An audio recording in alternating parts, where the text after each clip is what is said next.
আমার কোনো বন্ধু নেই যার কাছে আমি নিজেকে ভেঙে চুরে খুচরো পয়সার মতো জমা রাখতে পারি, যে আমাকে যত্ন করে সঞ্চয় করবে, প্রয়োজনে ফিরিয়ে দেবে একটা একটা আদুলি। সত্যি বলতে আমার কোনো বন্ধু নেই।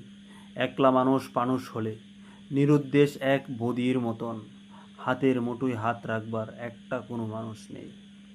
আমি কেবল কোলাহলে বেড়ির ভেতর হারিয়ে যাই, ভুল মানুষই যতনে জমা ফুলগুলো সব বাড়িয়ে যায়, হাওয়ায় বাসা দীর্ঘশ্বাস বাতাস ভেবে নির্বাসনের একটা জীবন মারিয়ে যায়। যদি বলি আবার তোকে কাছে পাওয়ার রোজই করি বায়না, একই ঠিকানাতে বাড়ি ফেরা হবে, আর কিছু চাই না। একই ঠিকানাতে বাড়ি ফেরা হবে, আর কিছু চাই না।